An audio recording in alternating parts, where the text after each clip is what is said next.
Hello साथीहरू, म रोहित। अब आज तपाईँहरूलाई म एउटा छोटो मिठो जानकारीमूलक भिडियो लिएर आएको छु। भिडियोलाई कस्तो लाग्छ लाइक, कमेन्ट, सब्सक्राइब गर्नुहोला।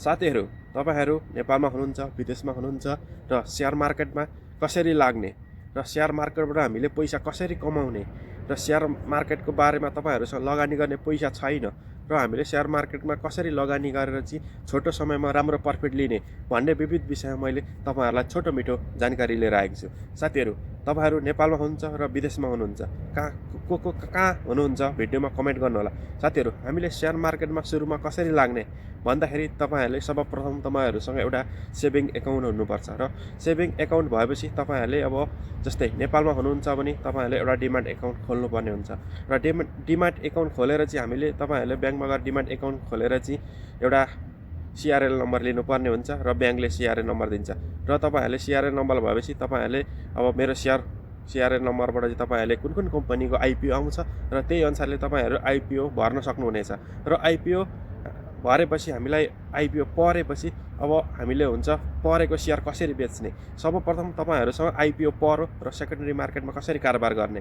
सर्वप्रथम हामीले सेकेन्डरी मार्केटमा काम गर्नका लागि एउटा हामीसँग टिएमएस एकाउन्ट, ब्रोकर एकाउन्ट चाहिन्छ। अब ब्रोकर एकाउन्ट खोल्नका लागि चाहिँ कुनै पनि ब्रोकर अफिस वा अनलाइनबाट नै हामीले खोल्न सकिन्छ। अब ब्रोकर एकाउन्ट भएपछि चाहिँ हामीले तपाईँहरूले परेको सेयर चाहिँ सेकेन्डरी मार्केटमा किनबेच गर्न सकिन्छ। अब ब्रोकर एकाउन्ट भयो, अब हामीसँग आइपिओ एउटा परेको छ, अब तपाईँहरूसँग लगानी गर्ने पैसा छैन, कसरी सेकेन्डरी मार्केटमा काम गर्ने भन्दाखेरि तपाईँहरूसँग आइपिओ त भर्नुहुन्छ, लगभग 15-20वटा भर्दाखेरि तपाईँहरूसँग एउटा दुईवटा आइपिओ परेको होला। लगभग तपाईँहरूसँग परेको आइपिओ 1000देखि 1000 लगानी गरेको 8-9 हजारदेखि माथि छ। अब 8-9 हजारदेखि माथि भएको पछि तपाईँहरूले त्यो सेल गर्नुहोस् र 1-2 हजार थपेर कुनै पनि राम्रो खालको सेक्टरलाई बाई गर्नुहोस्। अब कसरी बाई गर्ने, अब कुन सेक्टर बाई गर्ने, कस्तो खालको सेक्टर हो हामीलाई थाहा नै छैन। अब कसरी चिन्ने र अब तपाईँहरूलाई टेक्निकल एनालाइस आउँदैन, फन्डामेन्टल एनालाइस आउँदैन। यो मार्केटमा तपाईँहरूले किनेको सेक्टर एउटा सेक्टर किन्नुभयो, त्यो सेक्टर किनेको लेभलबाट पनि तल स्टप लस भयो, अझै तलतिर झरो, माथितिर बढ्नुपर्ने तलतिर झरो। अब तलतिर झर्दाखेरि त तपाईँहरू घाटामा जानुभयो। अब घाटामा जाँदा हामीले नाफा चाहिँ कसरी कमाउने त सेयर मार्केटबाट घाटामा गयो। अब नाफा कमाउनको लागि तपाईँहरूले केही कुराहरू मार्केटको बारेमा मोरलिटी र मार्केटको के कस्तो ट्रेन्डमा चल्दैछ, कुन कुन इन्डिकेटरहरूले कुन सिग्नल देखाउँदैछ, सबै कुराहरूको चाहिँ हामीले एनालाइज कसरी गर्ने भन्दाखेरि चाहिँ तपाईँहरूले सर्वप्रथम हामीले मार्केट कतातिर जाँदैछ र कुन सेक्टर किन्ने भनेर चाहिँ सर्वप्रथम हामीले कसरी सुरुमा हामीले एनालाइज गर्ने भन्दाखेरि चाहिँ सर्वप्रथम तपाईँहरूले टेक्निकल एनालाइज जान्नु पर्यो।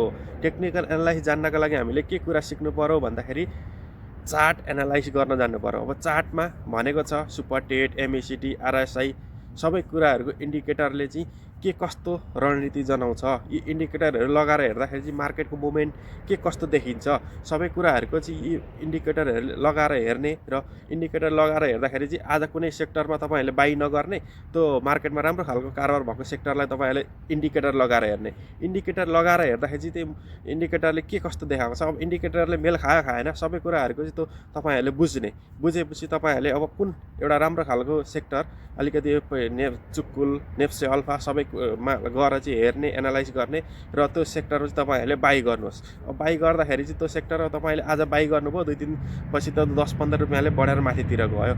अब अलिकति तपाईँहरूलाई त्यो मार्केटमा बढेपछि अब एकछिन तपाईँले किनेको मोबाइल चलाएर काम गर्नु परेन, मोबाइलमा हेरेर चाहिँ त्यो सेक्टर माथितिर बढेर गयो। माथितिर गएपछि तपाईँहरूले ओहो मार्केटमा त माथितिर यो आज मैले यतिमा बाई गरेको थिएँ, अलि माथितिर गयो, अब अझ प्रफिट लिन्छ कि भन्ने तपाईँहरूलाई अलिकति मोटिभेसन मिल्छ। अब मोटिभेसन मिलेपछि तपाईँहरूले फेरि अलिकति पैसा लगानी गरेर राम्रो खालको अलि अर्को सेक्टर किन्नुहुन्छ, अलि धेरै किन्नुहुन्छ, ओहो तपाईँहरूले प्रफिट लिदिएको अलिकति माथिल्लो लेभलमा 1-2 सय प्रफिट आयो, तपाईँहरूले सेल गर्नुहुन्छ। सेल गरेर अब त्यही पैसाले चाहिँ फेरि अलिकति तपाईँहरूलाई प्रफिट भयो भने त्यही पैसाले फेरि सेयर मार्केटमा अर्को राम्रो खालको सेक्टरमा बाई गर्ने, राम्रो खालको फेरि त्यही सेक्टर गरेर फेरि लगानी गर्दै गएपछि तपाईँहरूले अब त्यही पैसाले अर्को खालको सेक्टरलाई बाई गर्ने, अलिकति राम्रो प्रफिट भएपछि तपाईँहरूले फेरि मार्केटको बारेमा मुभमेन्ट बुझ्नु।